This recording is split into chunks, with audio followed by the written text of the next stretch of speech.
Hi hello नमस्कार. माझ्या चॅनलवर पुन्हा एकदा तुमचं खूप सारं असं स्वागत करते. तर आज अगदी 2 चम्मच पीठ वापरून मी रव्यापासून कसे मोदक बनवायचे आणि अगदी 4च काय पण 8 दिवस जरी तुम्ही असे उरले ठेवू शकता आणि ते वरतून कुरकुरीत आणि आतमधून एकदम सॉफ्ट असे हे मोदक होतात.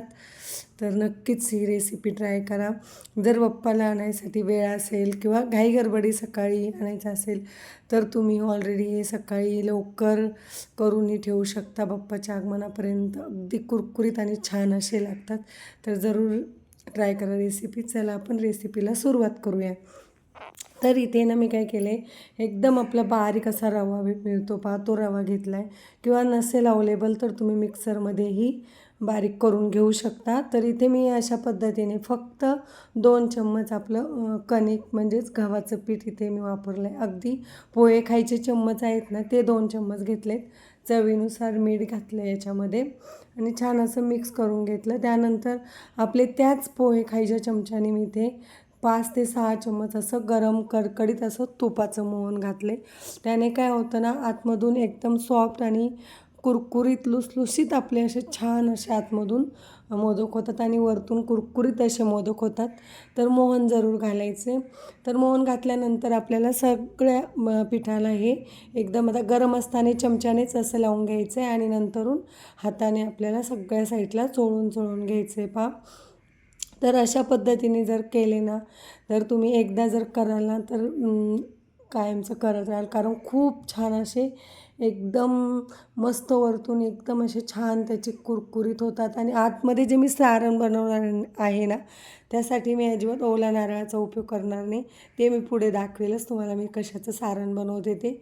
तर चला हे अशा पद्धतीने आपल्याला हे पूर्ण याला मोहन लावून घ्यायचे आणि डायरेक्ट कधीच पाणी ओतून घ्यायचं नाही. कारण रवा आहे, रव्याला अगदीच मी अर्धं फुलपात्रच घेतलं होतं पाण्याचं. पण एकदम कमी पाणी लागतं कारण रव्याला जास्त पाणी लागत नाही. जसं लागेल तसं आपल्याला हे हातावर पाणी घेऊन घेऊन असा छान असा आपण आपली कणिक भिजवतो ना, त्या पद्धतीने जास्त घट्टही नाही जास्त पातळही नाही, अशा पद्धतीने आपल्याला हा गोळा तयार करून ठेवायचा आहे. अगदी तुम्हाला ही मात्र प्रोसेस तुम्हाला 4 ते 5 तास अगोदरच करून ठेवायच्या. पीठ कमीत कमी 4 तास हे भिजायलाच पाहिजे, तरच तुमचा रवा छान फुलतो आणि तुमचे मोदकही खूप छान असे खुसखुशीत आणि कुरकुरीत असे होतात. तर मी आता हे 4 ते 5 तास भिजायला ठेवून देते. तर हे तुम्हाला जर दुसऱ्या दिवशी सकाळी बनवायचे असतील ना, तुम्ही रात्रीच हे पीठ भिजवून ठेवू शकता, काहीच हरकत नाही. जेवढा तुमचा रवा छान भिजेल तेवढे तुमचे मोदक छान होतील. तर अशा पद्धतीने मी आता सारण बनवते. तर ओल्या नारळाचं न बनवताना मी इथे खोबऱ्याचं बनवते पहा. तर अगोदर मी ना तूप घातलं 2 चम्मच. तुपावरतीच मी थोडी खसखस घालून घेतली आणि खसखस थोडी तडतडली की आपलं मंद आचेवर असं खोबरं छान असं सोनेरी होईपर्यंत भाजून घ्यायचं. म्हणजे आतलं जे आपलं सारण आहे ना, ते खमंग असं लागतं. 1 वाटी मी इथे खोबरं घेतलं आहे पहा आणि अर्धी वाटी इथे गूळ घेतलं आहे. गूळ तुम्ही आवडीनुसार गोड तुम्ही तुमच्या आवडीनुसार कमी जास्त इथे करू शकता.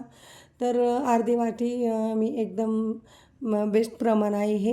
कारण की काय होतं, जास्त खोबरं आपलं ज्यावेळेस भाजलं जातं त्यावेळेस आपलं खोबरं कमी होतं पहा असं कुरकुरीत झाल्यानंतर. त्यामुळे अर्ध्या वाटीलाही कमी घेतला तरी चालून जाईल, पण आवडीनुसार तुम्ही तुमच्या घालू शकता गूळ. तर अशा पद्धतीने ना एकदम मंद आचेवर आपल्याला हा गूळ छान असा वितळीपर्यंत पूर्ण आपलं जोपर्यंत वितळत नाही तोपर्यंत आपल्याला हे सारण बनवून घ्यायचं आहे. कारण असं सारण बनवल्याने काय होतं, खूप छान असं सारण होतं आणि आतलं खायला असं सॉफ्ट असं लागतं. अशा पद्धतीने जरूर ट्राय करा तुम्ही. एकदा खरंच करून बघाल ना, कारण की अप्रतिम असे मोदक झाले होते. इतके छान म्हणजे सगळ्यांनीच खूप असे आवडीने खातात. तुम्ही जरूर ट्राय करा. तर अशा पद्धतीने पहा आपलं सारण जरी तुम्हाला आता चिकट वाटत असेल, पण ज्यावेळेस हे थंड होतं ना एकदम सुटसुटीत होतं. पहा मी आता हे सारण आपलं पूर्ण थंड झालेलं आहे. जवळजवळ अर्धा तास मी सारण बनवून बाजूला ठेवलं होतं. आपलं पीठही अगोदरच मी सकाळीच भिजवून ठेवलं होतं. जवळजवळ 4 ते 5 तास झालेत पहा इथे पीठ भिजवलेलं. खूप छान असं मऊ असं जेवढं तुमचं पीठ भिजेल ना तेवढं तुमचं नंतर मऊ होतं. त्यामुळे तुम्हाला मोदक करायला अडचण येणार नाही. जर नवीन शिकत असाल तर 2 चम्मचच्या ऐवजी 4 चम्मच इथे पीठ घाला. मग तुम्हाला मोदक तुमचे फुटणार नाहीत. आणि हो, हे पहा अशा तऱ्हेने माझे कमीत कमी एवढे एका वाटीमध्ये 1 वाटी रवा घेतला होता मी, मोठी वाटी असा. तर एका वाटीमध्ये माझे जवळजवळ 11 मोदक झाले होते. तर तुम्ही याच्या जर 21 मोदक करायचे असतील तर याच्या डबल तुम्ही प्रमाण घेऊ शकता. तर जर तुम्ही 2 वाट्या घेतले तर 4 चम्मच इथे गव्हाचं पीठ घाला. तर हे पहा अगदी इझिली लाटल्या जातं. तुमची जर पीठ एकदम व्यवस्थित भिजलेलं असेल ना तर एकदम इझिली हे लाटल्या जातं आणि मोदकही अप्रतिम असे होतात. आणि हो, एक तुम्हाला ट्रिक सांगते की मोदक करताना काय करायचं. आता माझे थोडेच होते त्यामुळे मी पूर्ण सगळे बनवून घेतले होते. पण हे रव्याचे मोदक आहेत त्यामुळे एकदम सारे बनवून ठेवू नका. जसे 4, 5, 6 झाले की लगेच तळून घ्या. कारण रवा आहे तो नंतर आपला मोदक जो तुम्ही जुळवून घेता तो खुलल्या जाऊ शकतो. त्यामुळे थोड्या प्रमाणातच झाले की तळून घ्या. मी साधारणतः माझे 11च मोदक होते त्यामुळे मी पूर्णच करून आणि स्पीड नवीन शिकत असाल स्पीड नसतं, बनवायला वेळ लागतो. त्यामुळे थोड्या प्रमाणात बनवून लगेच तळून घेत जा. तर अशा पद्धतीने मी अगदी 5 ते 7 मिनटामध्ये माझे मोदक बनवून पूर्ण तयार झाले होते. त्यामुळे मी सगळेच मोदक असे आपले छान असे करून घेतले. आपले अशाच कळ्या पाडून आपलं सारण आपण जसं उकडीच्या मोदकला करतो त्याच पद्धतीने कळ्या पाडायच्या आणि मोदक आपले बनवायचे. पण हे पारे न करता हे लाटूनच घ्यायचं. कारण एकदम पीठ तेल लावायची अजिबात गरज पडत नाही. एकदम इझिली लाटल्या जातं. तर हे अशा पद्धतीने आपले 11 मोदक जिजे बाप्पाचा प्रसाद असा तयार झालेला आहे. खूप छान असे मोदक होतात. तर जरूर ट्राय करा. अजूनपर्यंत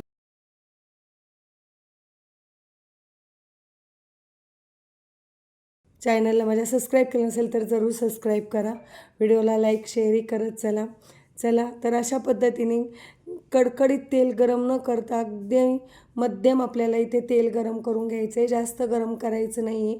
कारण मंद आचेवरच हे मोदक तळायचे आहेत. म्हणजे काय होतं, वरचे जे आवरण आहे ते आपलं छान असं कुरकुरीत आणि आतमधून सॉफ्ट असं होतं.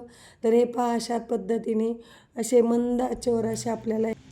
तर हे पहा आपले छान असे घाई गडबड करायची नाही. हे मोदक तळताना जेवढे तुम्ही होता होईल तेवढे हे आपले कमी गॅसवरच तळून घ्यायचे. म्हणजे खूप छान असे खायलाही खमंग असे लागतात. तर हे पहा एकसारखे हलवत सगळ्या साईडने आपल्याला हे मोदक कसे तळून घ्यायचे आहेत. तर चला, कशी वाटली तुम्हाला आजची रेसिपी नक्कीच कमेंटमध्ये सांगा. व्हिडिओला लाईक जरूर करा, शेअर करा मित्रमैत्रिणींमध्ये. चला, आपले असे भन्नाट असे आपले मोदक हे पहा. इथे तुम्हाला कमी दिसत असतील मोदक कारण ऑलरेडी गरम झाल्याबरोबरच मोदक गायब झाले होते. कारण खूप छान असे लागतात. तर चला पुन्हा एकदा नवीन रेसिपीमध्ये भेटूया. तोपर्यंत मस्त खा आणि स्वस्त राहा. बाय.